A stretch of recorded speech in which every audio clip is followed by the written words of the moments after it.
Joy Behar calls her a 10. I mean, how dare she objectify a woman with a sexist rating system, but it's such a typical thing from a 1.5.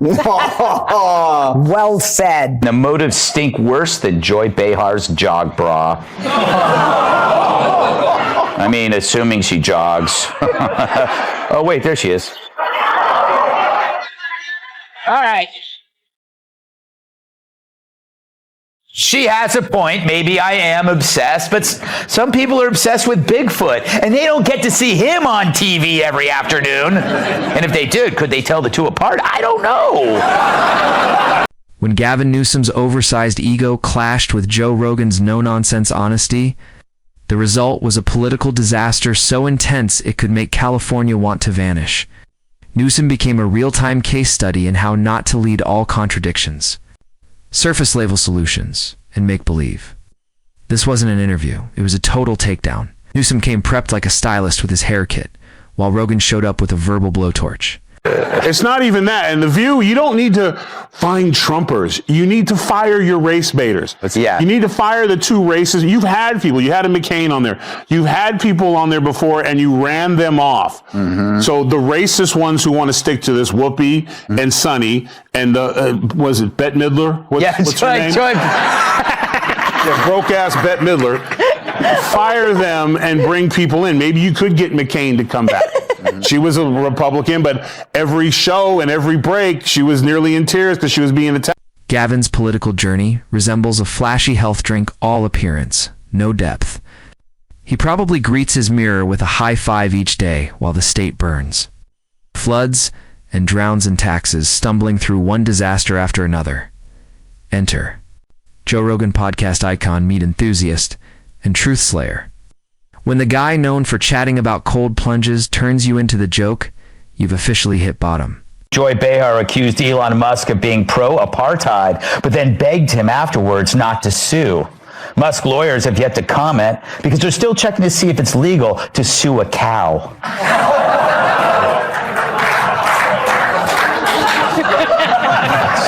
Shots fired. It's a legal question. I don't know why it's so upsetting. I don't make the rules in this country. All right.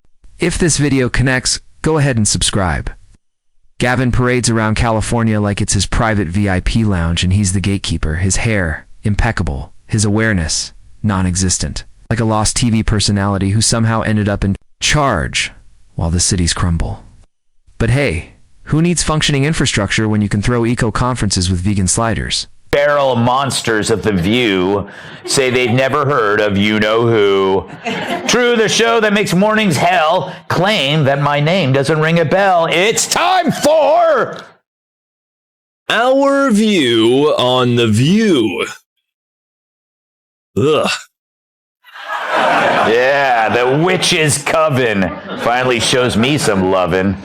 Yesterday on The View, yours truly was the subject of conversation. Apparently, the broads have no idea who I am, or so they say. Hit it, Rogan saw the train wreck and said, "Let's rip off the mask of pretend leadership."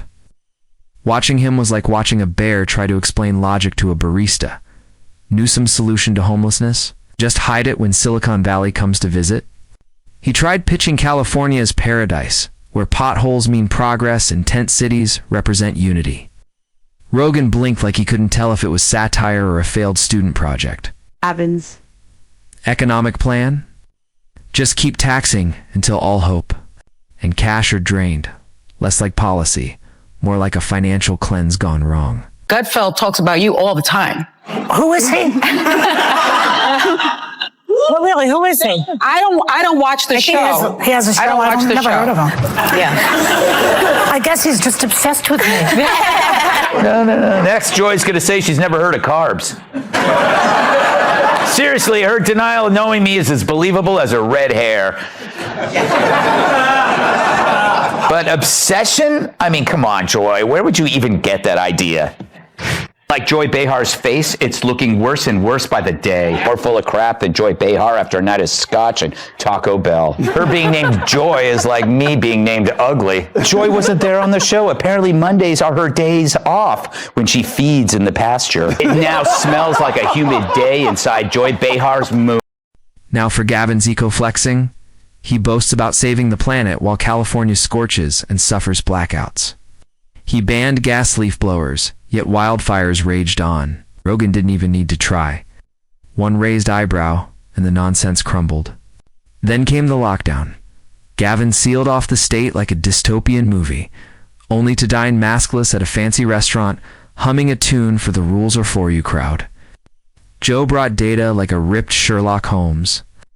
Watching Gavin spin, Tails was like watching a lion try to eat spaghetti. The outcome, financial freefall and political hypocrisy, with Rogan countering every fake promise with brutal facts. Oh, this is what elitists do who can't, like, if you don't know who someone is, how did you know to automatically hate him? Like, I mean, that's how fake and full of she is. Gutfeld, never heard of him. Don't like him. Why? Cause why? That's why I just turned to one of my kids. Cause why? Yeah. Cause I don't know who he is. Never heard of him at all in my entire life. But why? Cause I don't know. Because they are the last TV show to talk about high turnover. We've been rolling 3 steady for a long time. Yeah. We don't take breaks in the commercial to get away from each other. Well, that's what the drinking's for. Yes. Megan McCain, how'd that go? Yeah. Rosie O'Donnell, or any of these previous fellow employees? Because one of the things they said was that no one walks away from money. Right? Yeah. So they got people running away from it.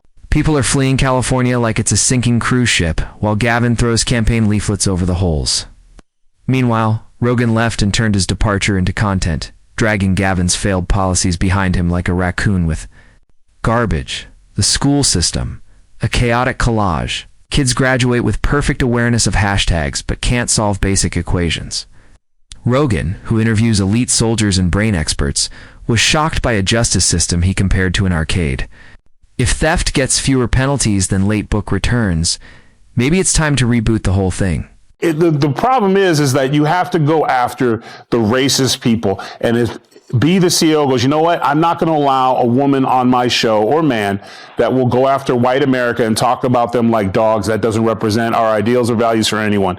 And get rid of those people. And this will clear up real quick. So do you have to actually look in the mirror and clean up your own backyard and get the racist people out? Because that's who you allowed in. You allowed black racist on TV who could just go all day and say anything about white people. And I guess lo and behold, they forgot that there's a lot of people at home, white people at home during the day that are not watching your show anymore. So just clean it up. Yeah, Emma. Let's get into Gavin's image game. His political persona is one big Instagram filter, polished, rehearsed, and hollow. Every move screams, I practiced this in the mirror. Meanwhile, Rogan, king of candid weirdness, sliced through the performance like warm butter. It's hard to compete with someone who can explain serotonin and mock politics in the same breath. Gavin thinks looking sharp means being a leader. He rolls up his sleeves like he's solving global problems, when really he's just adjusting.